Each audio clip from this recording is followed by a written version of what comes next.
दिल्ली के जामा मस्जिद के पास वसीम नाम का एक आदमी छोटे से मकान में रहता था, जो मुर्ग मुसल्लम और रुमाली रोटी का ठेला लगाकर अपने परिवार को चलाता था। उसके परिवार में उसकी पत्नी फातिमा और एक बेटी सना रहती थी। एक दिन वसीम अपना मुर्ग मुसल्लम का ठेला लेकर घर से निकलता है। अम्मा मियाँ फातिमा, जल्दी से मुर्ग मुसल्लम के सारे मसाले दे दो, मैं तो ले जाने भूल ही गया। जी अभी लाई। फातिमा भागकर जल्दी से वसीम को मसाले लाकर देती है और वसीम अपना ठेला लेकर चल देता है और अपने ठिए पर ठेले को लगाता है और ग्राहकों को आवाज लगाने लगता है। अरे आओ आओ, गर्मा गर्म मुर्ग मुसल्लम रुमाली रोटी के साथ खाओ भाई, आओ आओ। वसीम ग्राहकों की राह देख रहा होता है कि तभी उसकी आवाज सुनकर उसके पास इमरान नाम का एक ग्राहक आता है। अम्मा मियाँ कैसे हो वसीम भाई, आज बहुत दिन से मुर्ग मुसल्लम का ठेला लगाया। अम्मा मियाँ वो भाई मेरी बेटी की तबीयत ठीक नहीं चल रही थी। अब ठीक है आपकी बेटी भाई? हाँ भाई अब ठीक है, अल्लाह के रहम है। जरा अब मेरे लिए अपने हाथों का बढ़िया सा मुर्ग मुसल्लम लगा दो और साथ में रुमाली रोटी भी दे देना। हाँ ठीक है भाई, तुम 2 मिनट रुको, मैं तुम्हारे लिए बढ़िया सा मुर्ग मुसल्लम लगाकर तैयार कर देता हूँ, ठीक है। आज मैंने अपनी खाला के हाथों के बने मसाले डालकर मुर्ग मुसल्लम को तैयार किया है। अम्मा मियाँ तो देर किस बात की, अब जल्दी से एक प्लेट मुर्ग मुसल्लम के लगा दो ताकि उसे खाकर मुझे भी मजा आ जाए। तभी वसीम इमरान के लिए मुर्ग मुसल्लम की प्लेट लगाकर उसको दे देता है। इमरान उसको खाकर कहता है, वाह वसीम मियाँ वाह, आपके मुर्ग मुसल्लम की तो बात ही कुछ और है।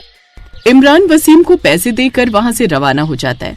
ऐसे ही वसीम के पास दिन के 20-30 ग्राहक आ जाते हैं और उसकी दिन की 1000 तक की कमाई हो जाती थी। और जब शाम को वसीम वापस अपने घर पर आता है तो वो अपनी फूफो को घर आया हुआ देखता है। या अल्लाह, आ गए आप? आपकी फूफो कब से आपकी राह देख रही थी। हाँ फातिमा, वो आज ग्राहकों की भीड़ थोड़ी ज्यादा थी और आज सारा मुर्ग मुसल्लम भी खत्म हो गया है। अरे वसीम बेटा, मैं तो कब से तेरी राह में बैठी थी कि वसीम आएगा तो मुर्ग मुसल्लम बचा कर लेकर आएगा तो मैं भी खाती जाऊंगी। अरे आपकी फिक्र कर रही हो फूफो, नहीं बचा तो कोई नहीं, आप बस 10 मिनट बैठो, मैं अभी आपके लिए मुर्ग मुसल्लम बनाकर लाया। वसीम रसोई में जाता है और मुर्ग मुसल्लम बनाना शुरू कर देता है। थोड़ी देर बाद गर्मा गर्म मुर्ग मुसल्लम तैयार करके लाता है और वसीम का पूरा परिवार मुर्ग मुसल्लम को रोटी के साथ मजे से खाता है। वाह वसीम बेटा, आज तो मजा ही आ गया मुर्ग मुसल्लम खाकर। पेट तो भर गया पर मन अभी तक नहीं भरा मेरा। थोड़ी देर बाद वसीम के घर से उसकी फूफो चली जाती है और वसीम बचा हुआ मुर्ग मुसल्लम अपनी फूफो के घर के लिए रख देता है। वसीम का मुर्ग मुसल्लम लोगों को इतना ज्यादा पसंद था, ग्राहक तो छोड़ो, उसके रिश्तेदार भी उसके घर पर आकर खाते थे। ऐसे दिन गुजरते जाते हैं और एक दिन वसीम के ठेले के सामने आरिफ अपना बिरयानी का ठेला लगाकर बिरयानी बेचने लगता है। जहां वसीम 120 रुपए की मुर्ग मुसल्लम की प्लेट बेचता था, वहीं दूसरी तरफ आरिफ 70 रुपए की बिरयानी बेचता था, जिस वजह से आरिफ के ठेले पर ग्राहक ज्यादा आने लगे थे और वसीम की कमाई लगभग चौपट हो गई थी। अम्मा मियाँ, सुबह से अपने ठेले पे खड़ा हूँ लेकिन कोई भी ग्राहक यहाँ पर आने को तैयार ही नहीं हो रहा है। जब से आरिफ भाई से अपना ठेला लगाया है, जब से मेरा काम बंदी हो लिया है, एक बार आरिफ भाई से बात करके देखता हूँ। तभी वसीम आरिफ के ठेले के पास जाता है और उसे कहने लगता है, आरिफ भाई, जब से आपने अपना ठेला यहाँ लगाया है, जब से मेरा काम तो बंदी हो गया है। अगर ऐसे ही चलता रहा तो मेरा ठेला जल्दी ही बंद हो जाएगा, इसलिए आपसे मेरी विनती है, आप अपना ठेला कहीं और लगा लीजिए। देखो मियाँ, आप भी यहाँ कमाने आए हो और मैं भी यहाँ कमाने आया हूँ। रही बात कमाई की तो सब अपनी अपनी किस्मत का खाते हैं और मुझे क्या लेना देना तुम्हारे ठेला चले ना चले। मैं अपना ठेला यहाँ से नहीं हटाऊंगा, चलो हटो, अब मुझे अपना काम करने दो। अम्मा मियाँ, ये आप कैसी बात कर रहे हो? मैं तुमसे यहाँ प्यार से बात करने आया हूँ और तुम होगी लड़ने को ही सवाल हो रही हो। भैया ऐसा मत करो यार, हम सबको खुदा के घर जाकर हिसाब देना है। ओ देखो भाई, मुझे यहाँ खड़े होकर ज्ञान मत दो, समझे? मैं अपना ठेला यहाँ से कहीं नहीं हटाने वाला और तुम्हें मेरे ठेले से इतनी ज्यादा दिक्कत हो रही है ना, तो तुम अपना ठेला हटाकर कहीं और लगा लो भैया। आरिफ की ये बात सुनकर वसीम को बहुत बुरा लगता है और सारा दिन अपने ठेले पर मायूस सा खड़ा रहता है और रात को अपने घर वापस आ जाता है और उसको उदास देखकर फातिमा उससे कहती है, क्या हुआ जी, आज तुम इतने परेशान क्यों नजर आ रहे हो? फिर वसीम उसको सारी बातें विस्तार से बता देता है। ये बात सुनने के बाद फातिमा ने कहा, ठीक कह रहा है वो, आप ही अपना ठेला कहीं और लगा लो। वैसे भी जिन लोगों को आपका मुर्ग मुसल्लम पसंद है वो तो फिर भी आपके ही पास आएंगे ना। तभी कुछ सोचकर वसीम कहता है, फातिमा, मैं सोच रहा था कि क्यों ना मैं मुर्ग मुसल्लम के रेट कम करके और सस्ता माल लगाकर बेचने लगूं। नहीं जी, दाम घटने से सिर्फ नुकसान होता है। लोगों को लगेगा कि इनके खाने में दम नहीं है। और रही बात सस्ता माल लगाने की, हम लोग मुसलमान हैं, जमीर के पक्के, और ये सब हमको इजाजत नहीं देता। वसीम को फातिमा की बात बिल्कुल ठीक लगती है और फिर वो अगले दिन खुद से ही अपना ठेला लगाने की जगह को बदल लेता है और एक फैक्ट्री के बाहर बेचने लगता है। और वहाँ पर कई सारे फैक्ट्री के लोग मुर्ग मुसल्लम खाने आया करते थे। फिर एक दिन उसके ठेले पर एक ग्राहक आता है और उससे कहता है, भाई आप मुर्ग मुसल्लम तो बहुत अच्छा बेचते हो और साथ में रुमाली रोटी खाकर तो हा मजा ही आ जाता है। पर एक बात कहूँ भाई, आजकल लोगों को रोटी से ज्यादा चावल खाने पसंद है। तुम मुर्ग मुसल्लम के साथ रोटी और चावल भी बेच सकते हो। जिसको चावल खाने हैं वो चावल खा लेगा और जिसको रोटी खानी होगी वो रोटी खा लेगा। उस ग्राहक की बात सुनकर वसीम को अच्छा लगता है, क्योंकि बहुत दिनों के बाद किसी ग्राहक ने उसका हौसला बढ़ाया था और उसकी तारीफ भी की थी। वो घर आकर सारी बात अपनी पत्नी को बताता है और कहता है, अम्मा मैंने सोच लिया फातिमा, मैं अपनी जगह नहीं बदलूंगा और कल से मैं अपना ठेला उसी जगह पे लगाऊंगा और मुझसे हार मानकर आरिफ को ही अपना ठेला कहीं और लगाना पड़ेगा। ऐसा भूलकर वसीम कल से अपना ठेला पहली वाली जगह पर ही लगाने लगा और रोटी के साथ चावल भी बेचने लगा। वो 60 रुपए में मुर्ग मुसल्लम के साथ चावल और रोटी भी बेचने लगता है, क्योंकि उसको रोटी का खर्चा बच रहा था और चावल राशन पर से उसको मिल ही रहा था। उस दिन से आरिफ के ठेले पर लोग अब बिरयानी खाने कम आने लगे थे, क्योंकि उनको 60 रुपए में अच्छा खाना खाने के लिए मिल रहा था।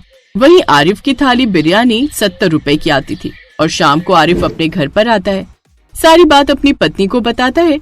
तभी उसकी पत्नी कहती है, अजी तो इसमें ज्यादा परेशान होने की क्या बात है, आप 40 रुपए की बिरयानी बेचने लगे और रात के अंधेरे में थोड़ा सस्ता मांस खरीद कर लाया कीजिए और उसकी बनाकर बिरयानी बेचने लगे। कौन सा किसको पता चल रहा है कि आप कैसा मांस डाल रहे हो।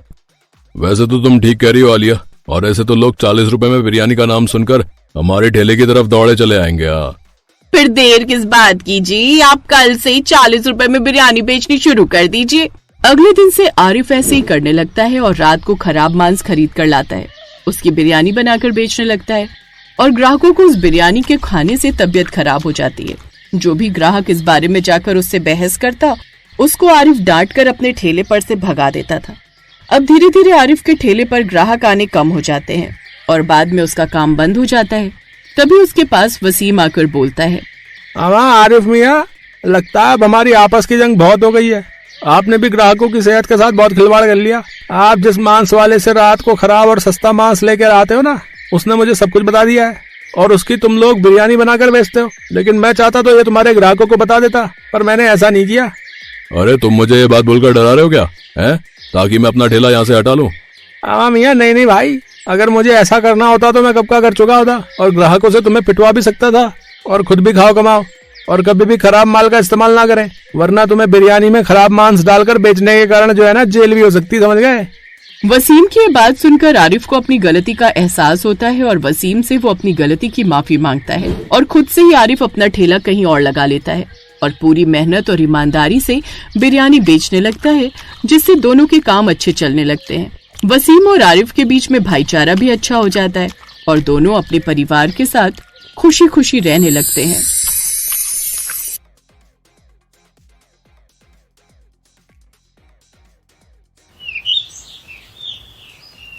सुषमा और सुमन दोनों देवरानी जेठानी के घर आमने सामने थे।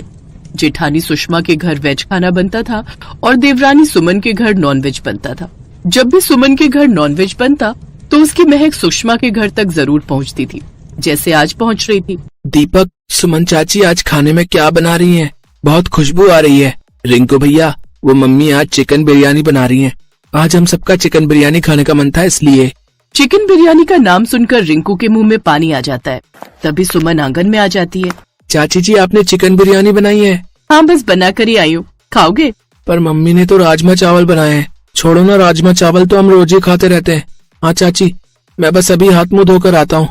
चाची मैं भी आ जाऊँ? हाँ, क्यों नहीं, तुम भी आ जाओ। मैंने बहुत सारी चिकन बिरयानी बनाई है, सब मिलकर खाएंगे। रिंकू और गिन्नी दोनों सुमन के घर खाना खाने के लिए जाने लगे। तभी सुषमा ने उन्हें रोक दिया। तुम दोनों कहाँ जा रहे हो? खाना नहीं खाना क्या? नहीं मम्मी, मैं और गिन्नी चाची के घर जा रहे हैं। उन्होंने अपने यहाँ चिकन बिरयानी बनाई है। ये राजमा चावल हम कल खा लेंगे। तुम दोनों की रोजाना की आदत है, जब खाना ही नहीं होता तो बनवाते क्यों? तुम दोनों को भी हर समय नॉनवेज खाने की आदत पड़ती जा रही है। पता नहीं सुमन को भी नॉनवेज की क्या लत है, अपने साथ साथ पूरे घर को नॉनवेज खाना सिखा दिया है। तो नॉनवेज खाने में बुराई ही क्या है माँ? अच्छी बात है। अब सुषमा ने तो इतने सालों में बच्चों को और मुझे कभी खिलाया नहीं। सुमन के आने के बाद कम से कम बच्चों को नॉनवेज मिल जाता है। राजेश भैया, थोड़ी सी चिकन बिरयानी दे दूं, खाओगे? अभी खाना तो नहीं खाया? अरे कहाँ खाया है यार, तुम्हें तो पता है मैं राजमा नहीं खाता हूँ। बिरयानी खिला दे, बहुत मन हो रहा है कुछ चटपटा खाने का। हाँ हाँ देता हूँ भैया। पूरे घर में सुमन की बहुत तारीफ होती थी। उसके नॉनवेज के सामने वेज खाना घर में किसी को अच्छा नहीं लगता था, सिवाय सुषमा और उसकी सास के। सुमन अक्सर ही बदलकर नॉनवेज डिश बनाती रहती थी, कभी फिश करी, कभी अंडा करी, कभी मटन चिकन की तरह की डिशेस। और इधर सुषमा भी वेज बनाने में कुछ कम नहीं थी। उसका वेज खाना बहुत ही टेस्टी बनता था, पर अभी नॉनवेज खाने वालों को वेज की कदर नहीं हो रही थी। सुनो, आज तो मैंने आपकी पसंद की मक्के की रोटी और सरसों का साग बनाया है, आप खा ही नहीं रहे। नहीं, मैं कल खा लूंगा। आज सुमन ने बटर चिकन बनाया है, आज मेरी वही पार्टी है। तुम और माँ खा लेना, बच्चे भी मेरे साथ उधर ही खाना खा रहे हैं। ये तुम लोगों ने रोजाना का क्या चक्कर बना रखा है? जब देखो सुमन के घर नॉनवेज खाने के लिए चले जाते हो। अरे अपने घर का साधारण भोजन तुम्हें बुरा लगता है? आजकल साग का सीजन है, मक्के की रोटी सरसों का साग कितना अच्छा लगता है, और तुम हो जो शाकाहारी चीज कुछ भी नहीं खाते हो। तभी सुमन भी आ जाती है।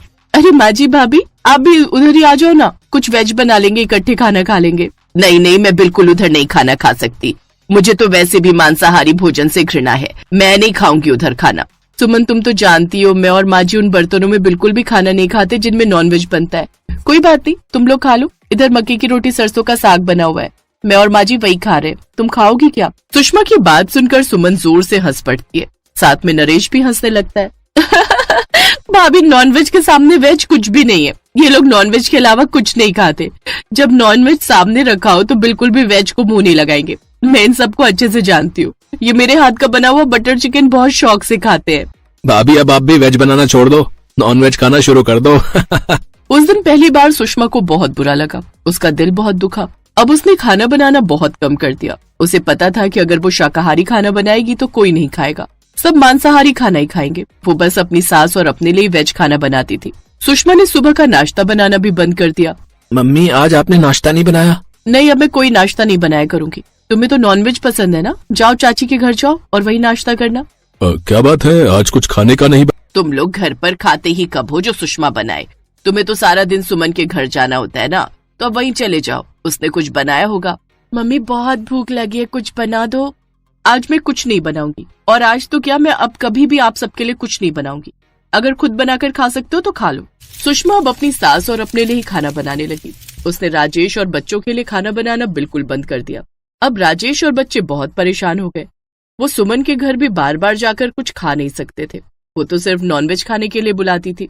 एक दिन सुमन बहुत बीमार पड़ गई, उसकी तबीयत बहुत खराब हो गई। उसे टाइफाइड बुखार हो गया, इस वजह से वो बहुत कमजोर हो गई और घर के काम नहीं कर पाई, घर में खाना भी नहीं बनता था। सुमन, मैं सुषमा भाभी को बोलता हूँ, तुम्हारे लिए मूंग की दाल की खिचड़ी बना देंगी। नरेश, भाभी तो पहले ही भैया और रिंकू गिन्नी से नाराज है, वो उनके लिए भी कुछ खाने का नहीं बनाती, तो मेरे लिए कैसे बनाएंगी? एक बार बोलकर देख लेता हूँ, या रहने दो, चलो मैं कोशिश करता हूँ, शायद बना लूं। नरेश रसोई में खिचड़ी बनाने लगता है, तभी सुषमा डिब्बे में खिचड़ी भर कर ले आती है। नरेश भैया, रहने दो, आप नहीं बना पाओगे, मैं खिचड़ी बनाकर लाई हूँ। सुमन, ये लो खिचड़ी खा लो, तुम्हारे लिए अच्छी है। सुमन बहू, अब कैसी तबीयत है? अब ठीक है, डॉक्टर कह रहा था मैंने बासी चिकन खा लिया, इस वजह से मुझे टाइफाइड हुआ। खाने में खिचड़ी दलिया सब्जियों का सूप वगैरह बोला है। नॉनवेज अभी बिल्कुल मना किया है, क्योंकि आजकल नॉनवेज बहुत खराब आ रहा है, मार्केट में सड़ा हुआ नॉनवेज बेच रहे हैं, इसीलिए वही नुकसान कर गया है। पर मेरी तो वेज खाना बनाने की हिम्मत ही नहीं है। अरे तुम इस हालत में खाना थोड़ी बनाओगी, टेंशन मत लो, मैं और माँ जी सब संभाल लेंगे, तुम कुछ दिनों तक आराम करो, मैं सबके लिए खाना बना दिया करूंगी। नरेश भैया, मैं नॉनवेज नहीं बनाती, आप वेज खा लोगे ना? सुषमा की ये बात सुनकर नरेश ने हाँ में सिर हिला दिया। उस दिन घर में सिर्फ वेज बना, नॉनवेज नहीं। दीपक बेटा, मैं नॉनवेज नहीं बना सकती तो क्या हुआ, मैंने तुम्हारे लिए वेज चाप और शाही पनीर बनाया है, अपनी ताई जी को खाकर बताओ कैसा बना है। सचमुच बहुत टेस्टी है ताई जी, आप तो वेज खाना बहुत अच्छा बनाती हो, ये तो नॉनवेज से भी अच्छा है। तो और क्या, वेज खाना नॉनवेज खाने से बढ़िया ही बनता है। कुछ समय बाद सुमन ठीक हो गई। मैं सोच रही हूँ अब नॉनवेज खाना बंद कर देते हैं, पता नहीं जब से वेज खाना शुरू किया है नॉनवेज खाने का मन ही नहीं करता। हाँ, तो जबरदस्ती थोड़ी है, हम भी नहीं खाएंगे, हम भी वेज ही खाया करेंगे। तुम भी अब वेज खाना बनाया करना, सुषमा भाभी की तरह।